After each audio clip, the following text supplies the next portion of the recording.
we mentioned in the opening statement that this week marks the 30th anniversary of AIDS. As we commemorate that anniversary, how do you assess the city's HIV/AIDS prevention programs? As you know, the city continues to have one of the nation's worst HIV infection rates. We do, and we are very aware of it. As a matter of fact, I probably spend much of my time in meetings on that issue as any other issue, to tell you the truth. First of all, I was delighted to be able to attract Dr. Pappas, the lead hosta. We know he is he's preeminent in terms of his professional accomplishments and his commitment to HIV/AIDS in the city. Secondly, we appointed now, it's been about 2 months, a new HIV/AIDS commission in the District of Columbia. We have a number of people who are appointed. We will continue to appoint people to that because it is a dynamic process to once again focus the issue, because I don't think we can do enough to keep people's attention focused on it.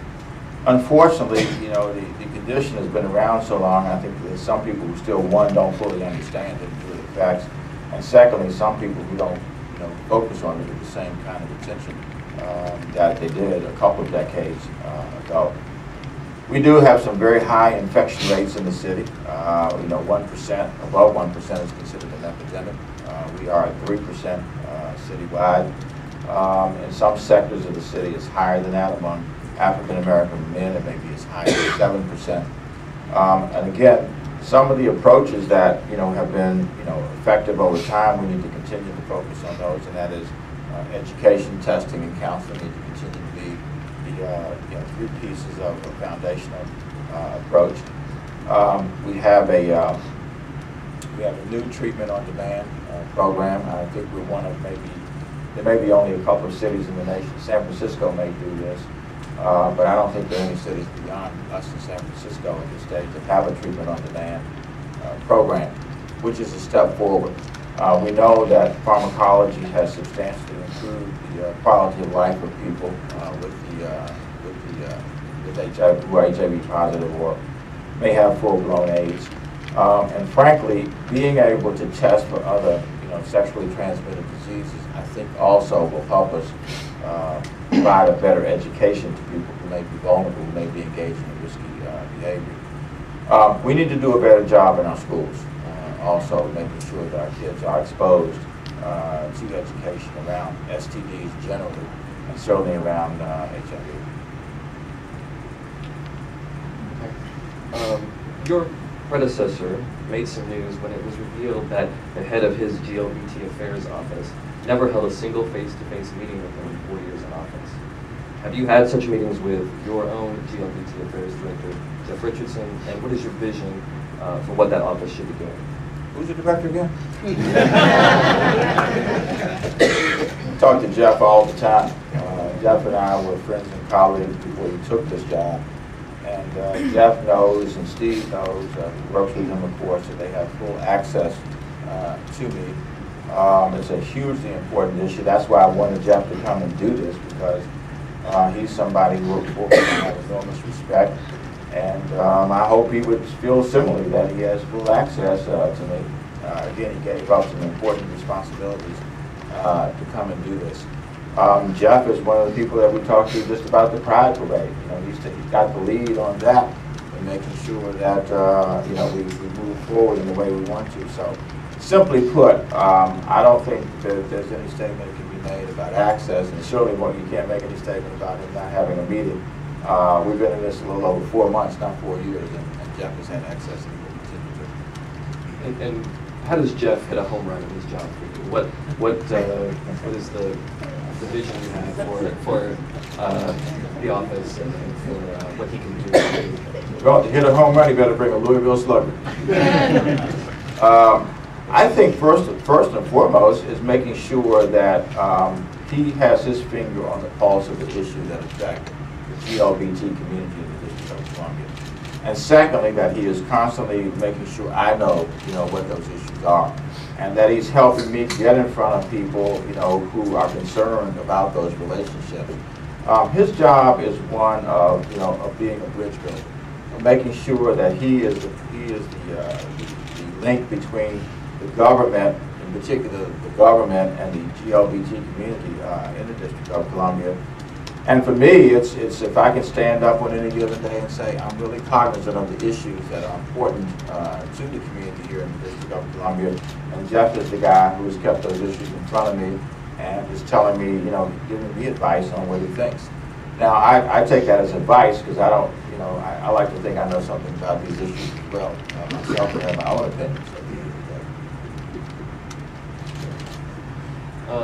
The city's LGBT community center has struggled for years now to find a permanent home and is actually being forced to move in again in the near future. What is your advice to the community about finding a permanent home for the center? And are you looking into offering any city assistance in that effort? Is there any opportunity for an unused or unused building, for example, a surplus building that the center could move into? One of the things I do is ask Jeff to continue to follow up with the center. I've been to at least 2 of the locations, one on 14th Street and most recently the one on U Street. I was there with Peter. I've been there 2 or 3 times to talk with folks about the situation they're in. I think you know our economic situation in the city, and I'm hopeful that we're now going to be on the back end of our recessionary times in the city. And we'll try to figure out how we can help the center. I know that they are home to a number of different organizations and programs, and it's a nice collaborative effort and spirit that they have there. And if there's something that we can do to be helpful, I'd like to be able to do that.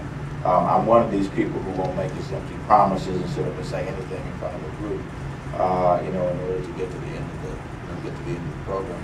So I think continuing those conversations, as Jeff is right over there, I'm going to make sure he knows that he's charged once again to continue those on my behalf. What does it say about the city that after all these years, there still is not a permanent, acceptable home for the city's community center when so many other major cities have, you know, amazing multi-million-dollar facilities and buildings and real estate, and yet our center is constantly, they're like vagabonds, they're constantly on the move. It's very hard, I think, to be, you know, truly effective in that kind of an environment. And if you've been to the new office, it's very small, really not adequate for the services that they're providing. So what does it say about our city that we haven't been able to make this happen for all these years? Well, I think it says that we haven't made it happen. I mean, I don't want to be literal, but that is precisely what it says. And again, we have lots of challenges in the city. We have a very small land space, and all I can say at this stage, Kevin, is we'll continue to work with them to try to find a solution to this. I haven't seen what other cities do. I haven't been to the other centers. Perhaps you have. I hope one day somebody says to me, I can't wait to send people to the District of Columbia because they got the best.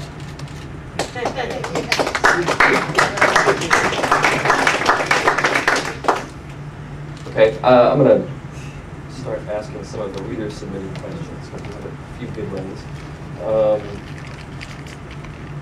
Let's start with, there's a question here. Has any progress been made on naming a transgender person to the Commission on Human Rights? I don't know. Ron, have we made any progress on that one? We will be, because with the new packet of nominees, there will be someone who is transgendered to be nominated to the Commission on Human Rights. And I will be happy to do that.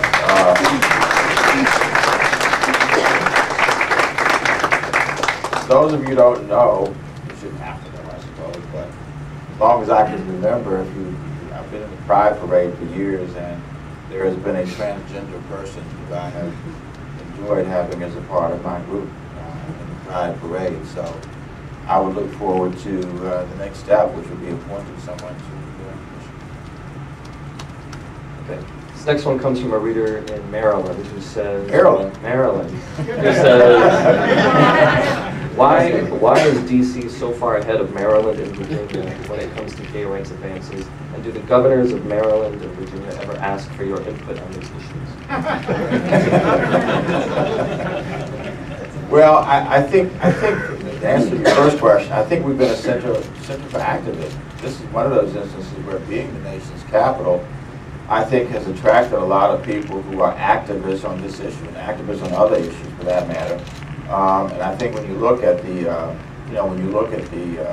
number of people who have stood up and spoken out on this issue, there is a substantial concentration in the District of Columbia. And I frankly think that this city has proven itself to be, while we see some pockets of bias and discrimination, we see a lot of areas in the city where there's acceptance and working to try to improve conditions so that we do have equality. So first and foremost, I think it's been a center of activism, and it's been a receptive environment. And note, the two governors have not asked me for my advice. I will say this though, and this is more specific to the issue of HIV and AIDS. We did have a regional meeting recently. I was out in Prince George's County with the governor, with the county executive, and with some of the state legislative members and county council members out there to talk about a regional approach on HIV and AIDS. And while that's a more narrow issue than what we're talking about, I do regard that as progress. And what do you have to say to gay couples who get married in D.C. and then have their reception or honeymoon in Maryland or Virginia? Bah humbug. We need the money, guys. Come on. Another question from a D.C. reader. Given that the city has achieved marriage equality, what do you see as the next big challenge for the local LGBT community? Well, I think that was a huge hurdle to be surmounted, but we recognize that there still continues to be employment discrimination. There still continues to be discrimination in so many important pockets, even though we live in one of the most liberal and liberated cities in the nation. I think full acceptance has to be the continued goal, and not only for those who are in the LGBT community, but around race relations, around gender relations. We need to make our human rights law real in the District of Columbia. And frankly, people have asked me frequently about what one city means, and it's an aspiration. And to me, that is a part of the aspiration, and that is achieving equality for everybody in the District of Columbia. People point to the voting patterns in the District of Columbia and say, "Oh, look at that! We're not one city." Well, that's only one barometer to the extent that one wants to use it. I look at the fact that we have, a robust marriage equality law in this city that is a model for the nation, and that people want to live here because it is a place to live where you can be accepted no matter what your differences may be. I'd like to build on a foundation of positive accomplishments and optimism around one city and around the challenges that we have ahead. And, anybody can sit around and find fault with something. That's just debilitating, and I don't really like to be around people like that. I don't want to be a Pollyanna, but I would rather be around people who can define the problem and have some optimistic view that there's a reasonable hope that we'll solve it. We had a bunch of questions around business topics, and I picked a couple of them to throw at you. One of them is long, so bear with me. It says, LGBT-owned hospitality businesses, like all local ABC licensed businesses, have long encountered delays in licensing approval and lengthy delays over voluntary agreements, in quotation marks, in order to open and operate. These agreements dictate everything from the color of garbage bags to the hours of operation, sometimes setting different hours for neighboring businesses. Although the ABC board chair resigned last weekend, the board and the Alcoholic Beverage Regulation Administration have begun expediting hearings, enforcing licensing approval deadlines, and making the system operate in a fair manner. When nominating a new ABC board chair, will you select someone who will continue to improve the licensing process? And if so, what additional ways can your administration assist the local hospitality businesses? Sorry, could you read that again? It is a lengthy question, and of course we're going to do our best job to appoint someone who is going to be fair in the administration of the responsibilities of the ABC board, and of course the staff component, which is ABRA. To the extent that I understand the question, or not understand it, but can answer that as succinctly as possible. We want people who are not going to make people jump through extraordinary hoops because of some perceived difference that they may not like.